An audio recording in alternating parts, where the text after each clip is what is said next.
My name is Danielle LaGree, and I teach public relations courses in the strategic communications sequence for the A.Q. Miller School of Journalism and Mass Communications at K-State.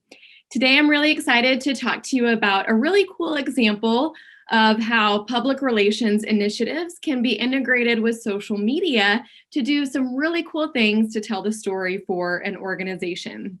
Let's first start off with getting a strong understanding of what public relations is.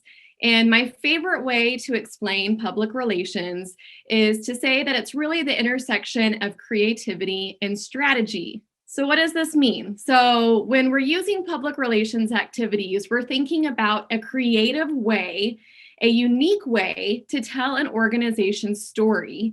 And the ultimate outcome of those unique storytelling activities is to garner a positive image for the organization that you represent in the minds of the different audiences that have an interest in the organization.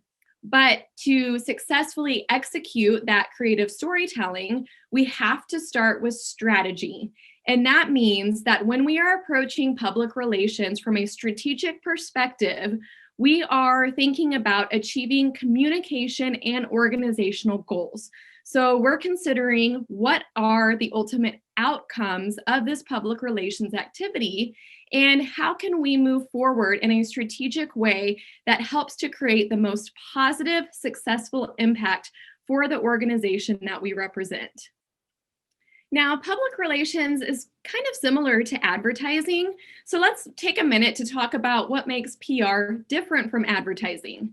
And we're going to break down this kind of definition that I have for you here at the bottom of the page. PR professionals rely heavily on relationship building to earn positive third-party endorsements for the organization they represent. Now, let's break this down. Let's talk about relationship building.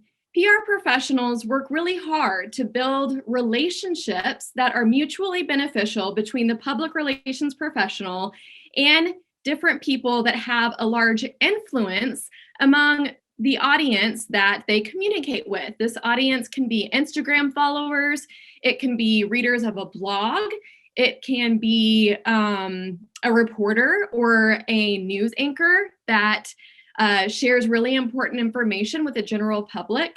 So when it comes down to it, public relations professionals are constantly working behind the scenes to stay in communications with bloggers, influencers, reporters, community leaders to make sure that that relationship is solid so that when a PR professional has something good to say about an organization or needs to effectively disseminate important information about that organization, that specific person that the PR professional is reaching out to will already know that person and will be able to take advantage of this information that the professional is sharing. Now let's talk a little bit about what I mean by earn.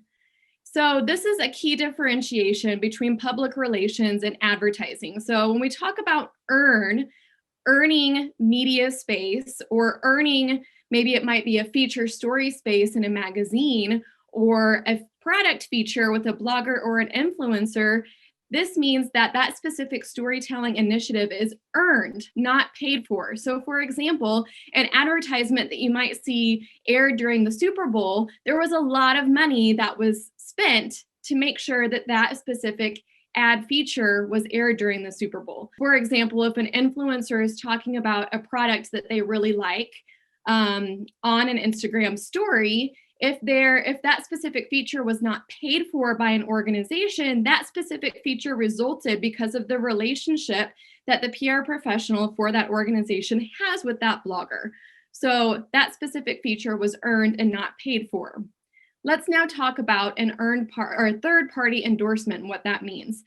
When an organization receives a third-party endorsement for its products, its services, its reputation, this means that a trusted source speaks positively about your organization. Now, I know that this is a lot of information, so let's break this down even further, and I'm going to share with you a really cool example of how Dairy Queen leveraged public relations activities for one of the first times ever to successfully launch its summer blizzard menu. So the ultimate challenge was to launch the summer blizzard promotion. And we know that Dairy Queen usually relies heavily on traditional advertising, especially during the summer. We see their commercials. You might hear something about Dairy Queen's new blizzards when you're listening to Spotify or listening to Pandora. But this time, Dairy Queen thought, let's do something really unique. Let's tell the story behind what makes our summer blizzard so special. So the idea was to use a PR media kickoff event and social media efforts to celebrate summer blizzard. And as you can see here, hashtag DQ Blizzard Break was the creative cornerstone that made the launch of the summer blizzard menu so successful. So let's take a look at how this worked. Now talking about breaking down that definition of public relations, the DQ PR team worked really hard to build relationships with reporters and influencers through media relevancy. So when they were deciding how they were going to tell the story and share the story with reporters and influencers about the summer blizzards, they knew that they could rely on the relevancy of the first day of summer, June 21st, the longest day of the year, the summer solstice, would be a great time to launch the summer blizzards. They also knew that Dairy Queen is a hot spot for families during the summer. It's an opportunity for families to take a break at Dairy Queen and just slow down and spend quality time together as a family. So when they were reaching out to share the story of summer blizzards, it was about a lot more than the blizzard product. It was about what the blizzard represents during the summer season. That goes back to the unique storytelling that we talked about earlier at the beginning of this discussion. And they also decided that another unique way to tell the story was to launch a brand immersion media event. And this means that reporters and their families and influencers and their families were invited to this event at a rooftop location in New York City that was decked out in everything Dairy Queen. Their families had the first taste of the new summer blizzards firsthand, and they were able to share that story with their followers and their readers. Another really exciting component about the summer blizzard launch and using public relations to get the word out was the social media component. Hashtag DQ Blizzard Break, building on that idea that Dairy Queen is the perfect stop sign, okay, during the summer, the perfect time for families to stop and take a break and slow down and enjoy a slower pace for summer. So let's take a look at how this all played out. We have the hashtag DQ Blizzard Break media event. Reporters, news reporters, and their families, people that represented magazines, online news media, they were there at a rooftop in New York City for a brand immersion event celebrating the launch of the summer blizzards. So what we see here are pictures of these people with their families celebrating the first day of summer, the summer solstice, longest day of the year, celebrating that with ice cream and spending quality time with their families. So let's take a look at the outcomes of this PR effort that incorporated a media event as well as social media components. So there's a really influential, what we call mommy blogger, who has a really large presence online, a lot of followers. Her platform is called Stroller in the City. So she was one of the influencers that was invited to take part in this event and be one of the first people to taste the new summer blizzard promotion. So you can see here that she shared one of the pictures from the events across all of her social media channels. And what she says here about it is celebrating summer solstice with Dairy Queen, trying out their newest flavors for summer. Check out my Insta story to see more about this event and the summer blizzard flavors. So this is a prime example of a third-party endorsement. So we're not just talking about Dairy Queen talking about how great their new summer blizzard flavors are. Instead, someone else is endorsing how great the new Dairy Queen summer blizzards are.